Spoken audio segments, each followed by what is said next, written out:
why consciousness is not random, why proto-consciousness is not random.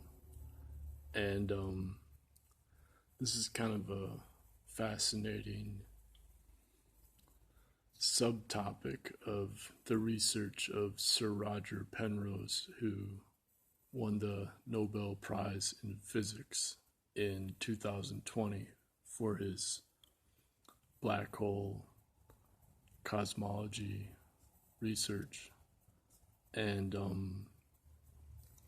he was the teacher of Stephen Hawking, so everybody's heard of Stephen Hawking.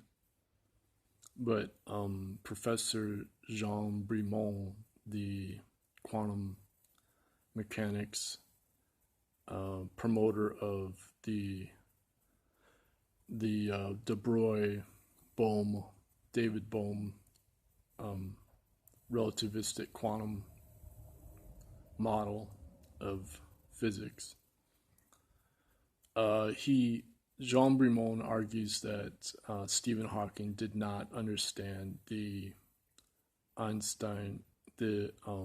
EPR experiment, Einstein-Podolsky-Rosen, the Bell inequality testing of EPR.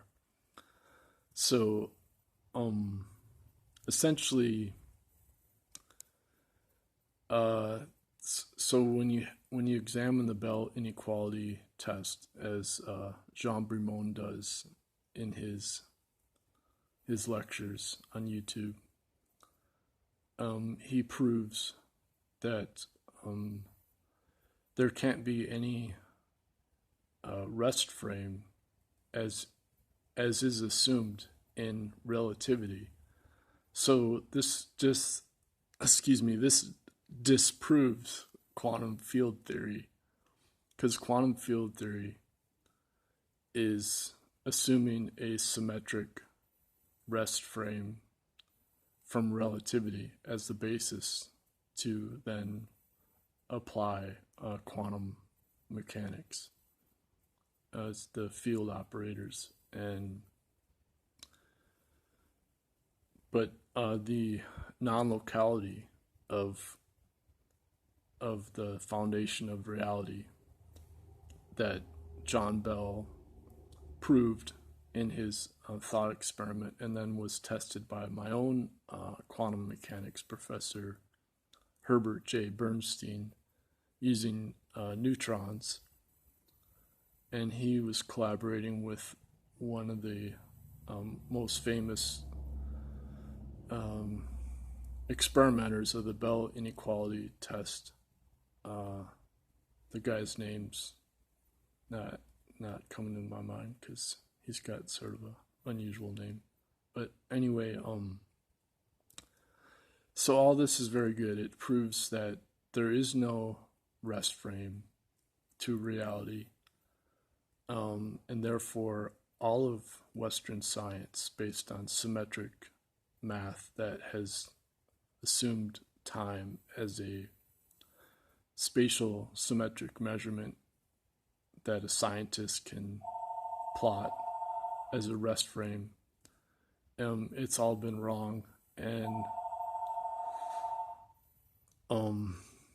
hopefully nobody's leaving a message. All right, let me go in the other room. And so okay. So okay. Hello, I'm still here.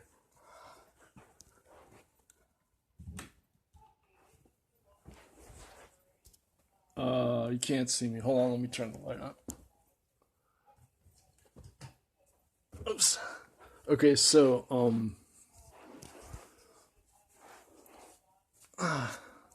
somebody's leaving a message.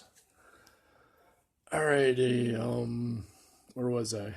Okay, so the rest frame.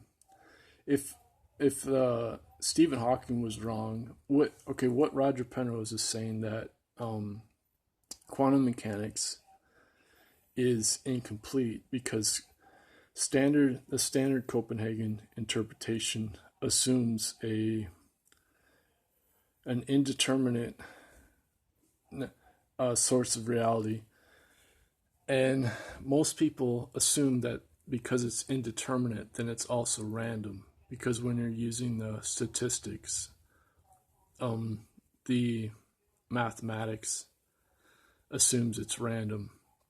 But math professor Ian Stewart, he had a article published in Nature, I think it was, where he said, I cite this in my 2012 book, and I corresponded with math professor Ian Stewart, and essentially, he's saying we don't know that the foundation of quantum physics is random. We just know that it's indeterminate as an unknown.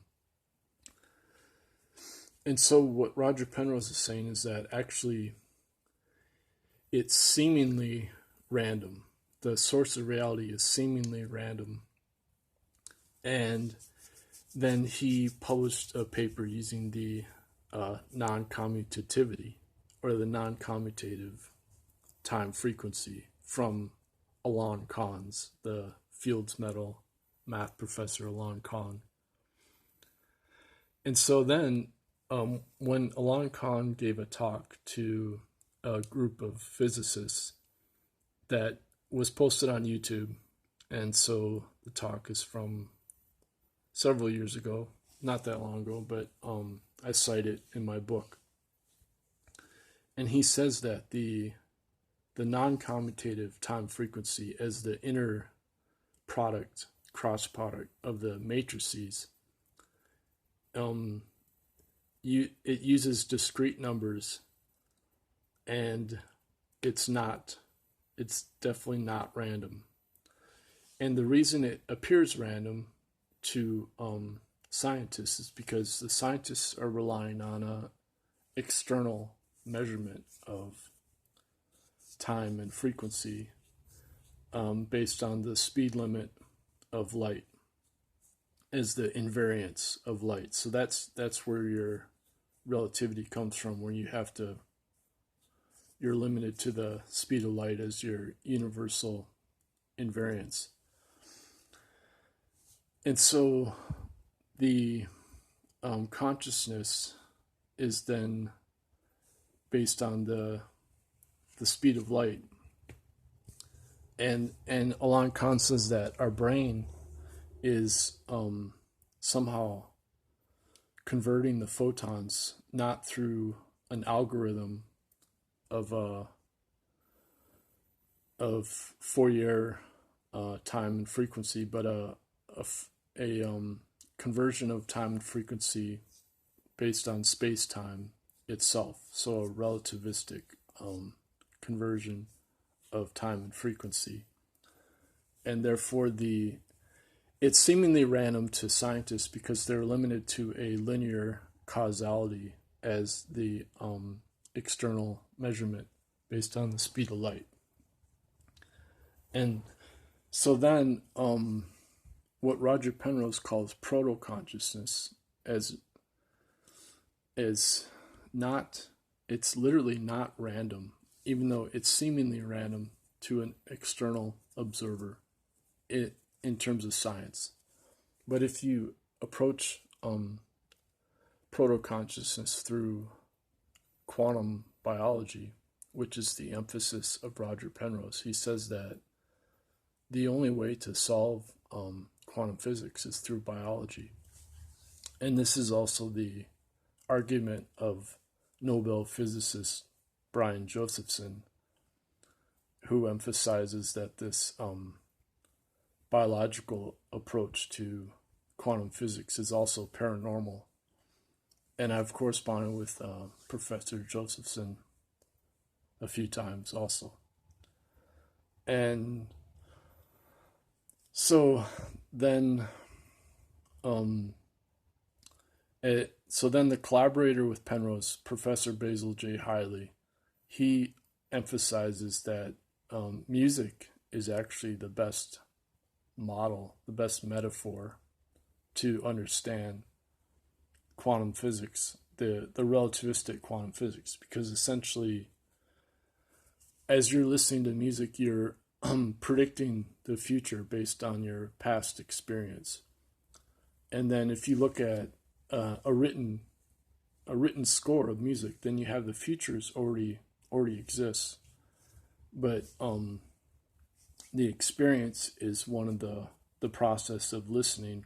So each time you listen to the music, it's a new experience. It's not limited to just the writing on the paper. It's like you could think of the score as like the rest frame of relativity that's supposed to be symmetric.